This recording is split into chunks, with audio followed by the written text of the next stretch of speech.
नमस्कार दोस्तों, कैसे हैं आप लोग। उम्मीद करते हैं अच्छे होंगे और तैयारी आपकी शानदार ज़बरदस्त चल रही होगी। जैसा कि आप सभी को पता है कि बिहार जो स्पेशल था उसका सीरीज हमने स्टार्ट किया था, जिसमें कल हम लोग ने टेस्ट 2 को प्रैक्टिस सेट को कंप्लीट किया था। आज जो है उसी के सीरीज में आगे बढ़ते हुए हम लोग पार्ट 3 को देखने वाले हैं।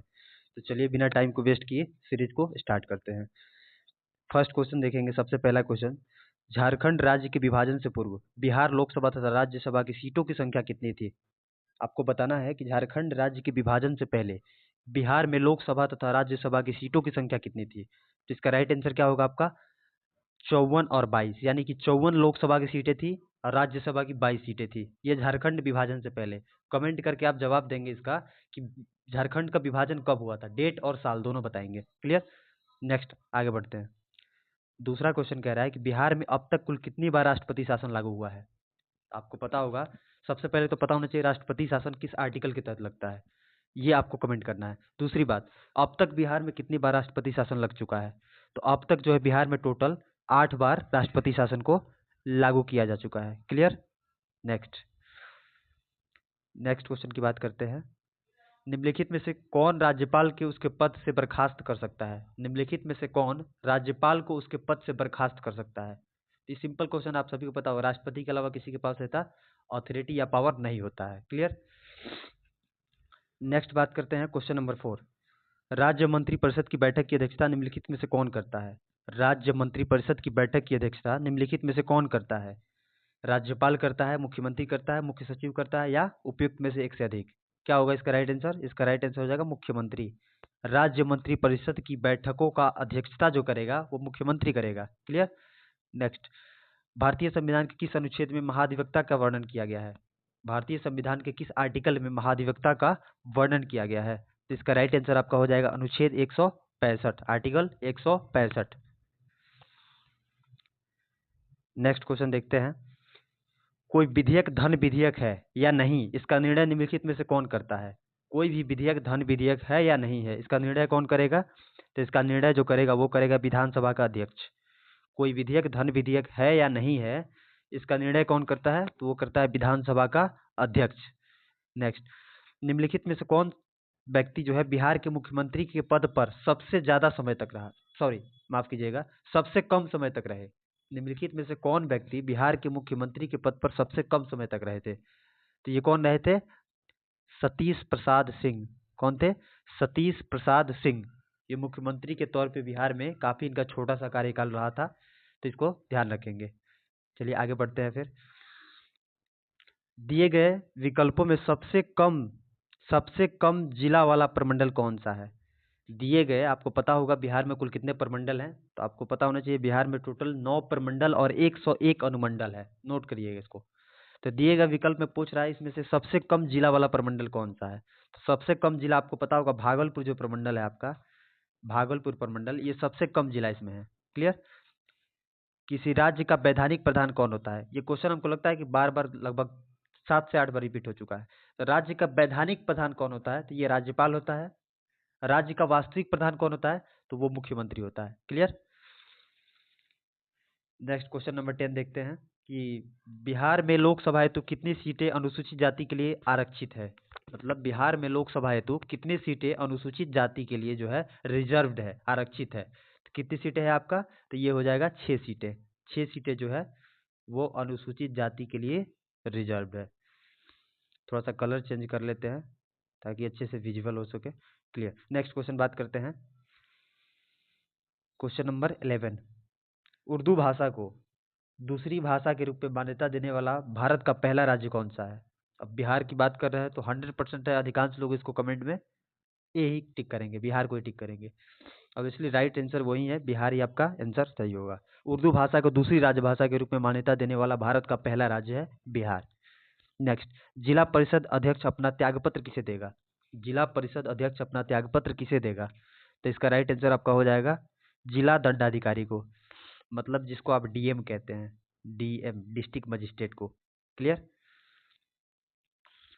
अगला क्वेश्चन, बिहार का कौन सा जिला, माफ कीजिएगा थोड़ा सा जुकाम हो गया है। बिहार का कौन सा जिला नेपाल तथा पश्चिम बंगाल दोनों से सीमा साझा करता है। तो इसका राइट आंसर आपका हो जाएगा किशनगंज। अब नेपाल से सीमा साझा करने वाले कौन कौन से राज्य हैं इसको अब देख लेते हैं। स्टार्ट लेते हैं, आपको पश्चिम चंपारण से लेते हैं। पश्चिम चंपारण, पूर्वी चंपारण, सीतामढ़ी, मधुबनी, सुपौल, अररिया और किशनगंज। दिमाग में फिट बैठ गया? ठीक है, आगे बढ़ते हैं। नेक्स्ट क्वेश्चन कह रहा है कि किस भारतीय राज्य के साथ नेपाल सबसे लंबी सीमा साझा करता है? किस भारतीय राज्य के साथ, मतलब कौन सा राज्य है जिसके साथ नेपाल सबसे लंबी सीमा साझा करता है? तो इसका राइट आंसर आपका हो जाएगा बिहार। बिहार के साथ जो है नेपाल जो है सबसे लंबी सीमा साझा करता है। अगला क्वेश्चन देखते हैं, question number 15।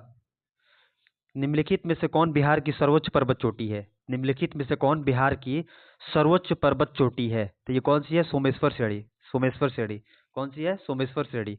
Next question, Bihar में सबसे अधिक वर्षा किस जिले में होता है? बिहार में सबसे अधिक वर्षा जो होता है वो किस जिले में होता है? तो वो होता है किशनगंज में। किशनगंज में बिहार में सबसे अधिक वर्षा किशनगंज में होता है। बिहार में आपदा प्रबंधन हेतु सेंदई फ्रेमवर्क को कब लागू किया गया? बिहार में आपदा प्रबंधन हेतु सेंदई फ्रेमवर्क को कब लागू किया गया था? तो इसका राइट आंसर आपका हो जाएगा 2015 में। 2015 में ये फ्रेमवर्क को लागू किया गया था। काफी चर्चा में भी रहा था उस समय। तो नेक्स्ट क्वेश्चन देखते हैं कि बिहार में कौन सा जिला जूट उत्पादन में अग्रणी है? बिहार का कौन सा जिला जो है जूट के उत्पादन में अग्रणी है, मतलब सबसे अधिक जूट का उत्पादन वहां पे प्रोडक्शन होता है? तो ये कौन सा जिला है आपका? तो ये है पूर्णिया। पूर्णिया, जहाँ से पप्पू यादव जो है सांसद भी हैं, आप सभी को पता भी होगा। निर्दलीय उम्मीदवार पप्पू यादव वहाँ के सांसद भी हैं। नेक्स्ट बात करते हैं कि गंगा गंगा के दक्षिणी भाग के मैदान को कौन सी मिट्टी प्रमुख रूप से पाई जाती है? गंगा के दक्षिणी भाग के मैदान में कौन सी मिट्टी प्रमुख रूप से पाई जाती है? तो इसका राइट आंसर होगा आपका कैवाल मिट्टी। कैवाल मिट्टी क्या होती है? ये जो होती है, मतलब जिसमें जल धारण करने की क्षमता थोड़ी ज़्यादा होती है, उसी को कैवाल मिट्टी के नाम से जानते हैं। नेक्स्ट बात करते हैं कर्मनाशा। देखिए, सबसे पहले आपको याद होना चाहिए ये एक ऐसी नदी है जिसको जो अपवित्र या अशुभ नदी माना जाता है। कौन सी नदी है? कर्मनाशा। क्वेश्चन कह रहा है कि कर्मनाशा नदी बिहार के किस स्थान पर गंगा नदी में मिलती है? कर्मनाशा नदी जो है बिहार के किस स्थान पर गंगा नदी में मिलती है? तो इसका राइट आंसर आपका हो जाएगा चौसा के निकट। आपने मेडाइवल हिस्ट्री पढ़ा हो तो उसमें चौसा का युद्ध का एक नाम सुना होगा आपने, शेरशाह सूरी से जो रिलेटेड है। तो वहीं चौसा के निकट में जाकर ये कर्मनाशा नदी जो है गंगा नदी में मिल जाती है। क्वेश्चन नंबर 21 की बात करते हैं, कांवर झील बिहार के किस जिले में है? कांवर झील जो है बिहार के किस जिले में है? तो कांवर झील जो है बिहार के वो बेगूसराय जिले में है। अभी आपको पता होगा कि बहुत सारे जो है वेटलैंड को, बिहार के भी बहुत सारे वेटलैंड को जो है आपको शामिल किया गया है। क्लियर? तो उसमें बेगूसराय में जो है कांवर झील जो है उसको भी शामिल किया गया है। उसके अलावा आप देखेंगे तो बहुत सारा एक दो और भी ताल जो है उसको भी शामिल किया गया है। तो ऐसे बहुत सारे जिलों को जो है झील को भी शामिल किया गया है। नेक्स्ट बात करते हैं, निम्नलिखित में से कौन सा जलकुंड मुंगेर में स्थित है? कौन सा जलकुंड मुंगेर में स्थित है? तो इसका राइट आंसर हो जाएगा, देखिए, सोमेश्वर रामेश्वर कुंड भी है, सीता कुंड भी है, ऋषि कुंड भी है। पूछ रहा है कौन सा जलकुंड जो है मुंगेर में स्थित है? तो आपका सीता कुंड मुंगेर में ही है, रामेश्वर कुंड मुंगेर में ही है, ऋषि कुंड मुंगेर में ही है। तो इसका राइट आंसर हो जाएगा ऑप्शन नंबर डी, उपयुक्त में से एक से अधिक। क्लियर? राजपुर नहर परियोजना किस नदी पर स्थित है? तो राजपुर नहर परियोजना जो है किस नदी पर स्थित है? तो ये जो है आपका कोसी नदी पर स्थित है। राजपुर नहर परियोजना कोसी नदी पर स्थित है। क्वेश्चन नंबर 24, 2011 की जनगणना के अनुसार 2011 की जनगणना के अनुसार जनसंख्या की दृष्टि से बिहार का सबसे छोटा जिला कौन सा है? जनसंख्या की दृष्टि से बिहार का सबसे छोटा जिला कौन है 2011 के सेंसस के अनुसार? तो इसका राइट आंसर आपका क्या हो जाएगा? शेखपुरा। शेखपुरा सबसे छोटा जिला है। नेक्स्ट 25 नंबर क्वेश्चन देखते हैं कि बिहार के किस जिले का महिला साक्षरता दर न्यूनतम है? ये 2011 का सेंसस है, क्योंकि 2022-21 का जो सेंसस होने वाला था कोविड की वजह से जो है पोस्टपोन कर दिया गया था, जो अभी तक नहीं हुआ है। आगे तब तक होगा जब तक हम 11 की जनगणना को ही प्रमाण मान के चलेंगे। तो बिहार के किस जिले को में जो महिला का साक्षरता दर सबसे कम है? तो इसका राइट आंसर आपका क्या हो जाएगा? सहरसा में। कहाँ पे? सहरसा में सबसे कम है। क्लियर? कर्नाट वंश का अंतिम शासक कौन था? कर्नाट वंश का अंतिम शासक पूछ रहा है यहाँ पे। तो कर्नाट वंश का सबसे पहले स्थापना कौन किया था? तो ये स्थापना कौन किया था कर्नाट वंश का? तो वो थे नान्यदेव। लेकिन पूछ रहा है यहाँ पे कर्नाट वंश का अंतिम शासक कौन था? तो इसका अंतिम शासक जो था वो हरिसिंह देव थे। कर्नाट वंश के अंतिम शासक हरिदेव सिंह थे। नेक्स्ट क्वेश्चन, निम्न में से किस पाल शासक ने जो है किस निम्नलिखित में से किस पाल शासक की राजधानी मुंगेर बिहार में थी? किस पाल शासक की राजधानी मुंगेर में थी? पूछ रहा है यहाँ पे किस पाल शासक की राजधानी मुंगेर में थी, तो इसका राइट आंसर आपका क्या हो जाएगा? देवपाल। कौन था? देवपाल। अगला, दरभंगा में एक दुर्ग एवं जामा मस्जिद का निर्माण किस सुल्तान ने करवाया था? दरभंगा में एक दुर्ग एवं जामा मस्जिद का निर्माण किस सुल्तान ने करवाया था? तो ये कराया था किसने? मोहम्मद बिन तुगलक ने। एमबीटी, मोहम्मद बिन तुगलक। क्वेश्चन नंबर 29, शेरशाह सूरी, जो शेरशाह सूरी ने मुगलों के विरुद्ध जो है संघर्ष में किससे सहायता प्राप्त की थी? मतलब शेरशाह सूरी जो है मुगलों के विरुद्ध संघर्ष किया था, उसमें किससे सहायता उसने प्राप्त की थी? तो इस किससे सहायता मिली थी इसको? चेरों के शासकों से, चेरो शासकों से उसको सहायता मिली थी। अगला क्वेश्चन, सिकंदर लोदी जो था ने हुसैन शाह सर्की को पराजित कर किसे बिहार का प्रभारी नियुक्त किया था? सिकंदर लोदी ने हुसैन शाह सर्की को पराजित कर किसे बिहार का प्रभारी नियुक्त किया था? तो किसे पराजित किया था ये? तो वो था दरिया खां नुहानी। दरिया खां नुहानी। चौसा का युद्ध देखिए, पीछे हमने बात किया, वो क्वेश्चन रिपीट भी हुआ। चौसा के युद्ध में शेरशाह सूरी हुमायूं को कब पराजित किया था? चौसा के युद्ध में शेरशाह ने जो है हुमायूं को कब पराजित किया था? तो इसमें देखिए डेट भी आपको एकदम एग्जैक्ट याद होना चाहिए, क्योंकि डेट सन देखिए इसमें डेट सब मैच कर रहा है, ईयर सब मैच कर रहा है, लेकिन डेट आपको एग्जैक्ट पता होना चाहिए। तो इसका राइट आंसर आपका होगा 26 जून 1539। एक बार फिर रिपीट कर रहा हूँ, 26 जून 1539। इसी चौसा के युद्ध में जो है शेरशाह सूरी ने जो है हुमायूं को पराजित किया था। क्वेश्चन नंबर 32, शेरशाह का प्रशासनिक प्रयोगशाला था, कहाँ पे था ये? तो सबको पता होगा, एटलीस्ट सबको पता होना चाहिए कि सासाराम में था उनका। क्लियर? शेरशाह ने जब अपना शेरशाह के अपने शासन काल में पटना में एक दुर्ग का निर्माण कराया था तथा पुनः इस नगर को राजधानी के रूप में विकसित किया गया, इसकी चर्चा है। ये कहाँ पे इसकी चर्चा मिलती है? तो इसकी चर्चा कहाँ पे मिलती है आपकी? तो इसका राइट आंसर हो जाएगा आपको तारीख-ए-दाऊदी। तारीख-ए-दाऊदी में ये चर्चा मिलता है कि शेरशाह ने अपने शासनकाल में पटना में एक दुर्ग का निर्माण कराया तथा पुनः इस नगर को राजधानी के रूप में विकसित किया। तारीख-ए-दाऊदी। अगला क्वेश्चन देखते हैं। अकबर ने 1580 में बिहार को जो सूबेदार है गवर्नर किसे नियुक्त किया था? अकबर ने 1580 में बिहार का गवर्नर या सूबेदार किसे नियुक्त किया था? तो किसे किया था ये? खान-ए-खानम। खान-ए-खानम को है बिहार का सूबेदार नियुक्त किया था। आगे बढ़ते हैं। क्वेश्चन नंबर 35 क्वेश्चन कह रहा है किस मुगल शासक के समय बिहार में सर्वाधिक विद्रोह हुआ था? किस मुगल शासक के समय में बिहार में सर्वाधिक विद्रोह हुआ था? तो कौन सा शासक था? वो था अकबर। अकबर के टाइम में। नेक्स्ट क्वेश्चन, सिख धर्म के प्रवर्तक गुरु नानक देव निम्न में से बिहार के किस क्षेत्र में भ्रमण किया था? सिख धर्म के प्रवर्तक आपको पता होगा, सिख धर्म के प्रवर्तक जो थे गुरु नानक देव थे, उन्होंने बिहार के किस क्षेत्र का भ्रमण किया था?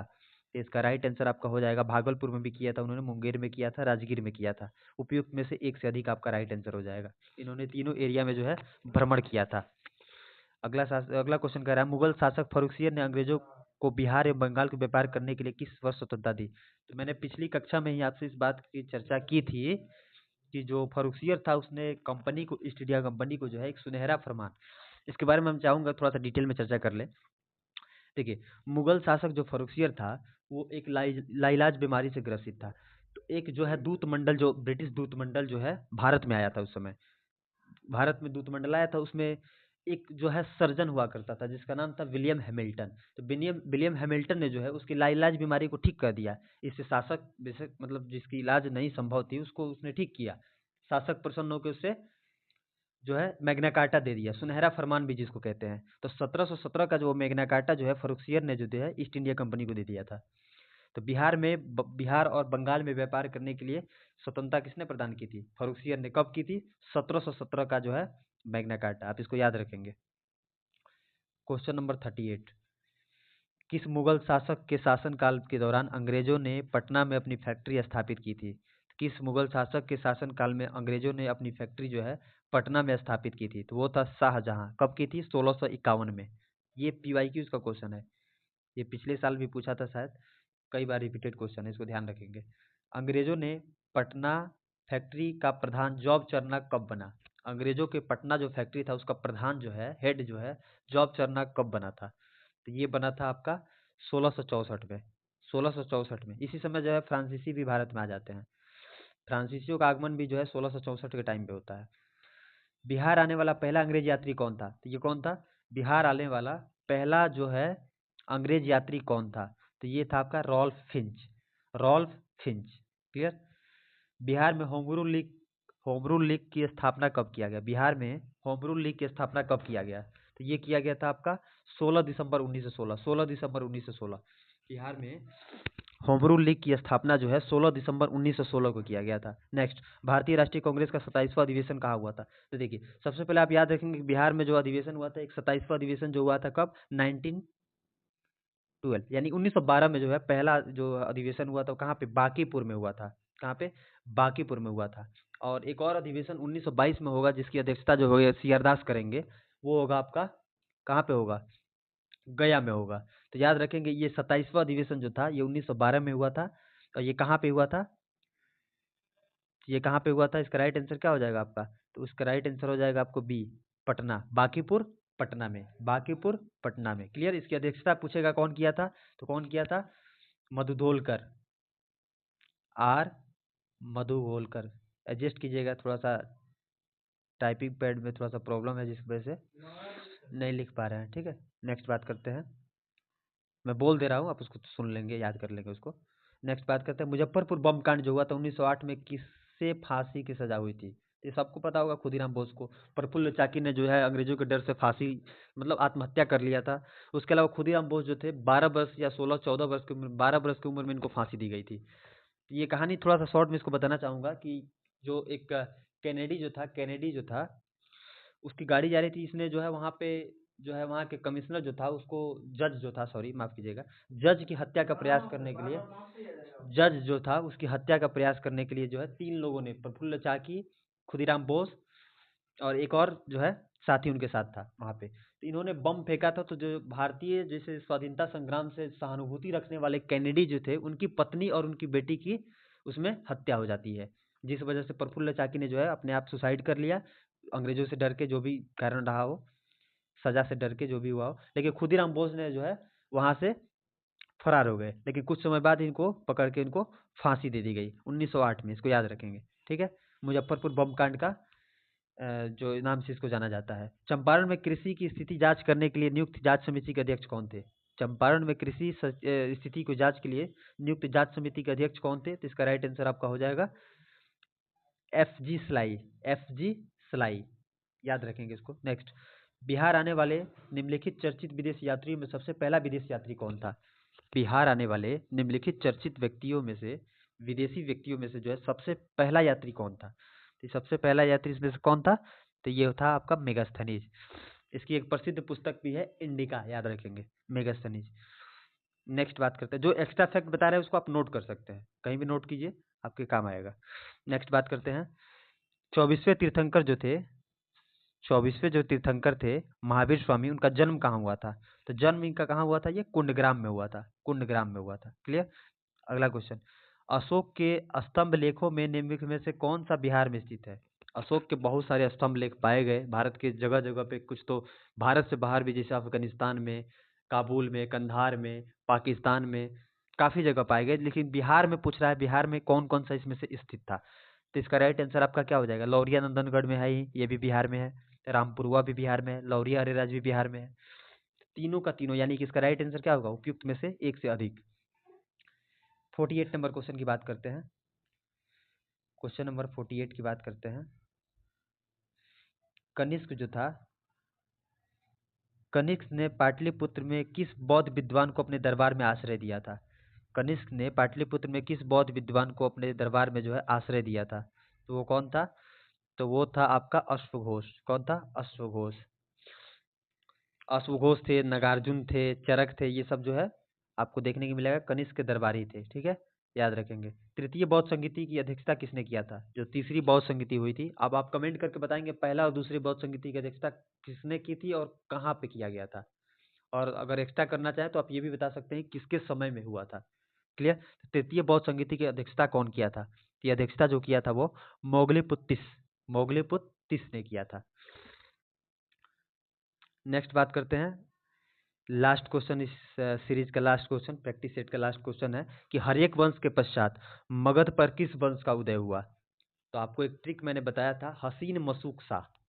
हसीन, ह के बाद क्या आता है? सी से शिशुनाग वंश। इसको याद करने का आसान तरीका है कि आप इसको याद रख सकते हैं।